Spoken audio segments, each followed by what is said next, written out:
I'm Katie. I'm going to be talking about how I started my business. I've been meaning to make this for a long time, and I have a lot of notes and questions that people ask me. I mean, people ask me all the time how I got to where I am. Not that I'm anywhere special, but like I'm doing it full time. So that's exciting. Okay, so disclaimer, everyone's different, and if you're not where I am and you want to be, or if you don't, you're not an artist, you're just watching this to see how I started, that's cool. But there is definitely privilege, okay? Not everyone has the support that my family has given me. I understand that. I'm just explaining how I got started and maybe inspire others who may want to go full-time with art. God put me here. He took this hobby and he fueled my passion for art, creating for other people, and business, because I didn't have any hobbies. I talked about this in my Instagram stories. There was a project we had in middle school and we had to like show our hobbies on like a poster board or something. I don't know. And I had none. That's so sad. Like, I didn't do sports, social anxiety. Anyways, so I didn't have a thing.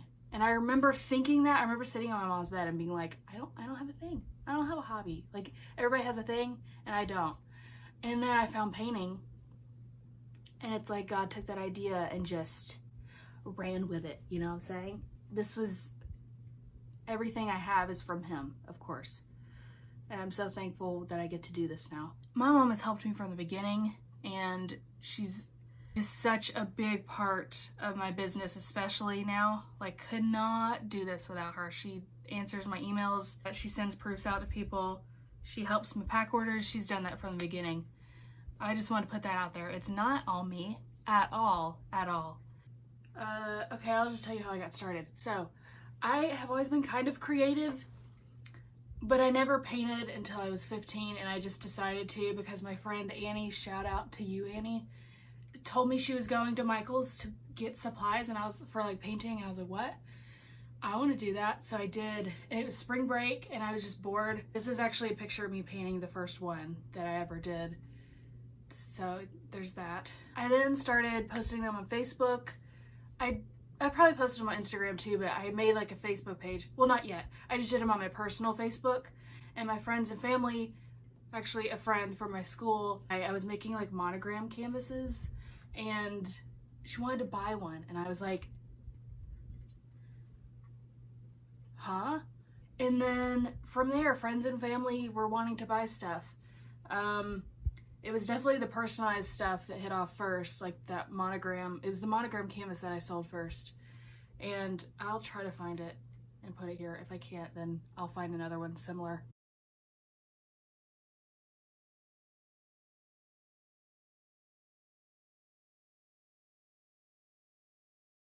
It was 2013, I think. I started an Etsy shop because I was just selling on my Facebook page. Ella's hunting a mouse. This is what Ella caught for us. Thank you, Ella. We love it. So, it's been a slow growth for me because I was just doing whatever people wanted. I think that's another point. When you first start out as an artist, unless you have like a style already, which I don't know how that works because that wasn't me. Be willing to, I don't know, just when people have requests, just do them. Now, obviously, if it's out of your, like, if you don't want to, don't.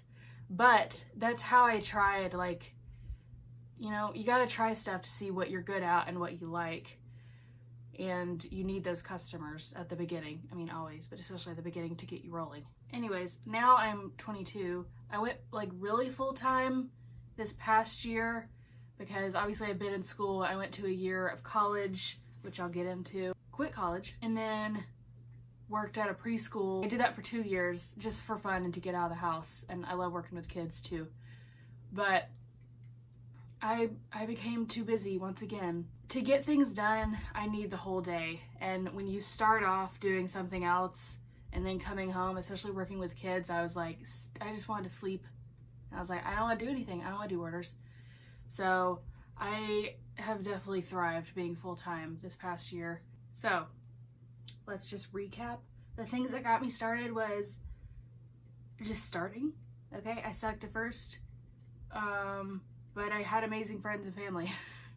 Putting myself out there, posting on social media, sharing everything I made. So let's talk about Etsy. They have now it's changed a little bit since I first started, so I don't know all the tips and tricks now, but I know that there's a built-in audience. And right off the bat, I would not create a website because you're just standalone and no one will ever find you unless you drive all the traffic. And if you don't have a big platform, like a lot of followers on Instagram or whatever, for you to send there, then nobody's gonna find you. Also, I forgot to add, I didn't get a website until 2017, I think. And I did that because I wanted to focus more on my brand. I wanted to like have a little pop-up mailing list thing. I wanted to have like, you know, it's not necessary. I didn't get rid of Etsy until this past year, so I kept both. And then, so I would keep both until you have, like, you can't keep up with it. I think whenever you have an audience that you can drive traffic to, that's when you can get a website and you don't need Etsy. If you like Etsy, then you can just stay on Etsy, have the built-in audience, and then drive people there. But for me, it was important to have my website and have my branding like on point. You gotta start on something with a built-in platform. If you don't want to start on Etsy and you do art, I would do Redbubble, where you just literally upload your designs and they make the products, and people can find you on there too. There's a built-in audience, as well as Casetify. But back to Etsy, like you can put tags, and then when people search things, obviously they can find you. You know, research. I did so much of that. I would go on Pinterest, and there's really good articles on there. Always being willing to learn. I also have Skillshare. This is not sponsored, but I do have an affiliate link with them, meaning if you sign up through my link, you get 2 free months of Skillshare, and you can cancel anytime. I've had it for a couple years, I think, and I love it. I didn't have it in the beginning. I wish I did. But just, I mean, you can get information for free as well. I mean, those have really good classes that I wish I had at the beginning. But always researching, always looking up stuff. I also love podcasts. I love the Gold Digger podcast by, not Gold, Goal, you get it? Okay, by Jenna Kutcher. I've also taken some of her courses. I've bought her Instagram course and Pinterest one, and doing stuff like that will help you grow as well, of course. It's just, I think what helped me steadily increase is just, I kept creating. I just kept going, even when things were slow, even when I wasn't sure. I was like, what am I doing? I did not let comparison defeat me, because that happens a lot, I think. I think once you get past it, not be like, okay, this is not perfect, but I'm gonna keep trying and keep going, then you're good. I also love the Creative Pep Talk podcast. That has a lot of practical info and just like things, you know, like, wow, I didn't think about it that way. That's amazing. Social media. I was on social media from day one. That's how you get out there.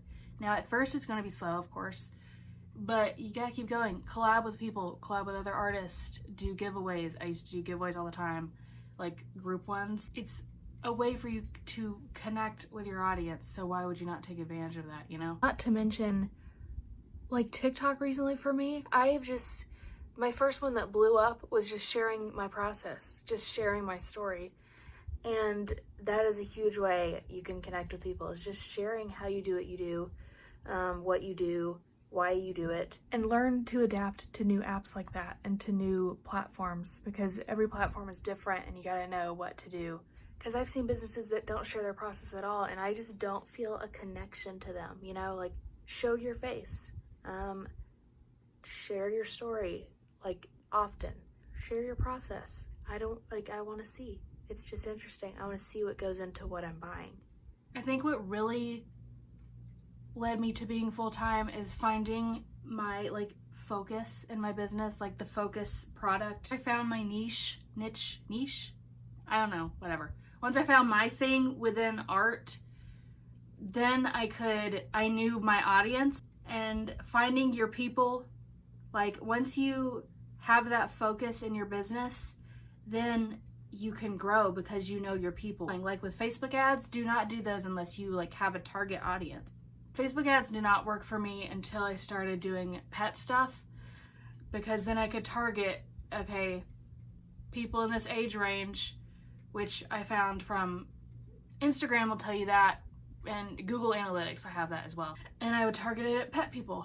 And so it would go to them and they would be like, oh my gosh, I have a pet, I want that. It was not till I found my thing, my focus, pets, until I was like, okay, I could do this. Like, people will always have pets, and I will always love to draw them. Talk about college.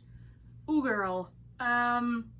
Never knew what I wanted to do in college. I never wanted to go off and like have the college experience. I'm sure it would have been good for me in some ways, but I was like, no, I'm scared. I want to stay with my family. And I don't like school. So, I mean, I was fine at it. I was always fine. But here's the thing. I went to community college for a year. I just said I was like business administration or something. Here's the thing. I was like, I do not have time to do all these orders and do this homework, you know what I'm saying? I think if time is your biggest hindrance to your growth as a business, then what else you're doing, whether you have another job or college and you're not interested in either of those, then I think it's time to go full-time. Like, why do you go to college? Okay, some people go for the experience, sure, but I wasn't in the experience. I was at community college and I didn't want it. They go to college so they can get a good job. Well, I already had a good job, you know what I'm saying? And if I wanted to learn something else, I could take a course from Jenna Kutcher. And same with Skillshare. Like, I can take classes on that. Like, and so I already had my job that was paying me good. All right. Now that's the other thing. If you're not financially able, don't quit those things. Don't quit until you're financially able, I would say. Of course. I mean, I think that's a given. So in summary, no degree would help me get a job better than what I already had. And I know that I can do this for the rest of my life. I know that I can. Because it is my purpose. I know it is. To create for people and bring joy, and I have this platform to, you know, show Jesus through my actions, my art, and to make people happy through pet portraits and pretty flowers, or inspiring you with my story. Now, the other thing, if you're an artist, a huge thing is, for me, I was like, especially I was doing painted pet ornaments, and the first year that really went crazy. No, it was the family ornaments. I mean, the pet ornaments too, but I did these little like family ornaments on wood, and a big Facebook page reposted it, and I was like, I had way too many orders, and it was bad. It was really bad. I mean, I got them done.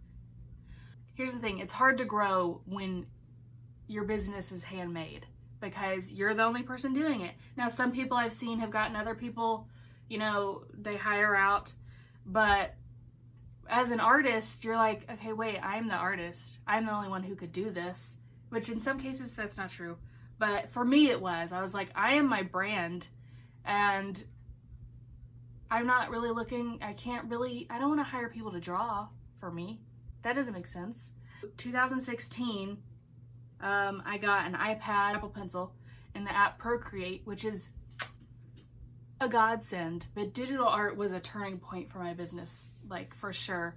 It's just more sustainable. There's an undo button, you know what I'm saying? Like, for example, when I couldn't do all these custom pet portraits for people, I was like, okay, this is where digital art comes in handy. I'm gonna list all these animals that I have drawn because I have them on my iPad. You can reuse your stuff if it's digital art. You can reuse it in so many different ways. I've put past pet portraits that I've drawn on my iPad. I put them on Redbubble as stickers. I put them on phone cases for Casetify.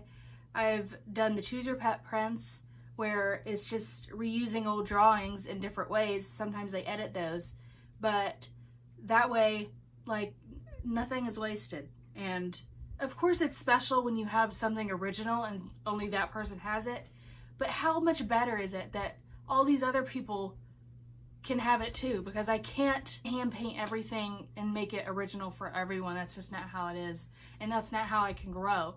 How I can grow is finding new ways to get it to more people. So some practical stuff. People are always asking me what stuff I use to pack prints. I get all my supplies from Amazon. I think I started in 2016 when I got my iPad. Just searched how to package art prints, and boom, I found it. And then from there, and using stuff, I figured out what I liked. I have an Amazon storefront, where if you buy from the stuff I have linked, I'll make a percentage of it. So if you could shop from that would be amazing. I'm gonna show you some of the stuff I use, but I'll link it all down below. All right, so my favorite paper is this brand right there. The Luster photo paper is my favorite. It's not like super cardstock thick, but I think it's perfect, and the finish is amazing. It's in between matte and glossy, so you get the richness of a glossy print, but it's not like sticky. It's not too glossy. Cardboard I also get from Amazon, and then same with these sleeves.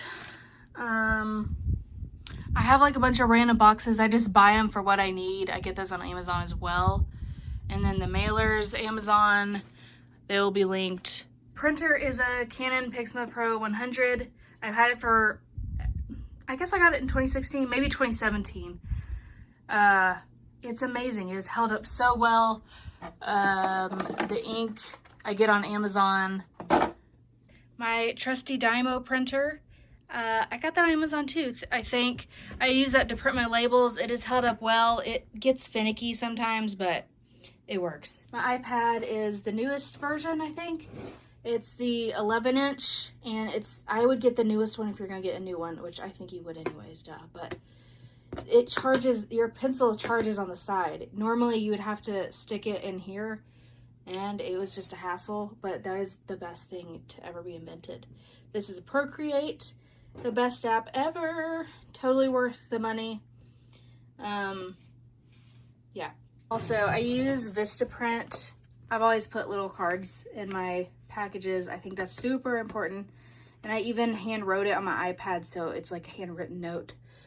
I get those as well as my business cards from Vistaprint.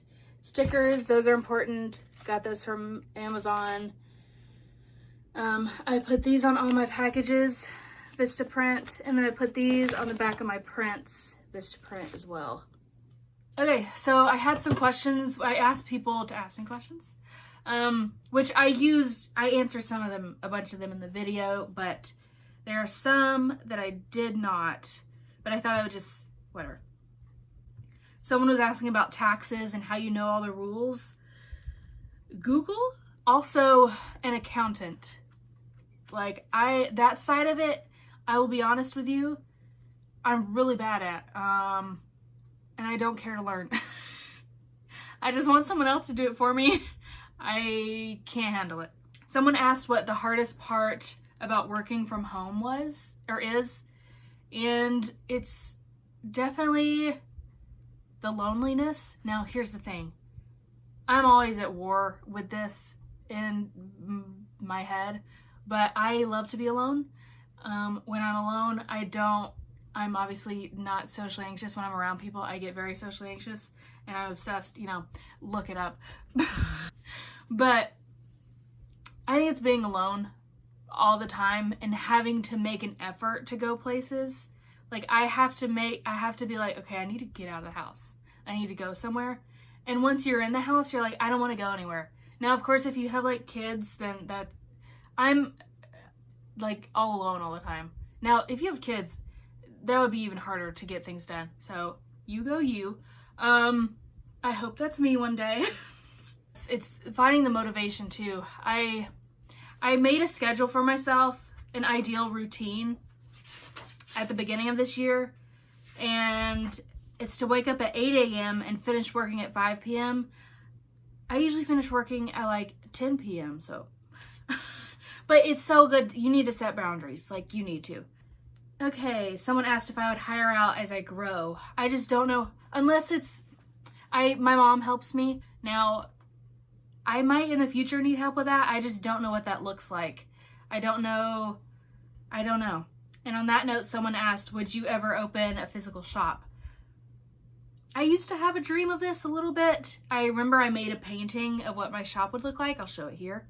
But if we're being honest, I don't think so. I think I'll have like a studio maybe one day, like where I work. But the interaction with people, man, I can't do it. Do I need it? Yes. It stresses me out, and I like being alone. You know what I'm saying? I don't want to, that's why I hated craft fairs. I did a few. It's just the constant interaction and me having to sell in person. I'm just not good at that. I'm good at selling online. And I just personally, I would like to stay here. I would like to stay behind my phone. I'm totally fine with that. Someone asked, did you take drawing lessons? Not at first, because I was bad. Now with lettering, I watched Instagram videos, I looked up Pinterest tips, I watched YouTube videos, and I practiced until I got it. I took art classes in high school, but they were just, like high school art classes. I've never been like amazing at drawing. I can't really draw people. I take drawing classes now on Skillshare, but I did not at the beginning. But I did, of course, I learned it any way I could. I just didn't take like classes. And then someone asked, how did I build clientele? Just making things and being open to new ideas, custom orders from people. And then once you know what your thing is, what your niche is, what your focus is, then you can target new people because you know who your audience is. Someone asked, how much do I make? Now this is always, it doesn't matter, I can tell you. I mean, I told this on Instagram last night and I have never said it before. I hit 6 figures last year. I got close to it the year before, but I was working way too hard. That was the year that I just took too many orders. And then this past year, I finally figured out the Choose Your Pets and how to reuse my art in different ways so that I wasn't making custom things all the time. But yeah, it was a huge goal for me, and it's super exciting. But everything I have is from Jesus, okay? I would have nothing if not for him. And I hope to use this platform and that money and what he's given to me to help others and bring him glory through doing so. Okay, so I think that's all. Thank you so much for watching. I hope this helped if you like wanted to know what the heck was up with me, or wanted some tips on going full-time as an artist. So I know everything is situational and depends on the person, so I don't want you to compare yourself to me, and I know I do it too. Appreciate all my customers. I would not be here at all without y'all, so this is amazing, and thank you so much. Oh, Ella would like to say goodbye. Say goodbye, Ella. Bye.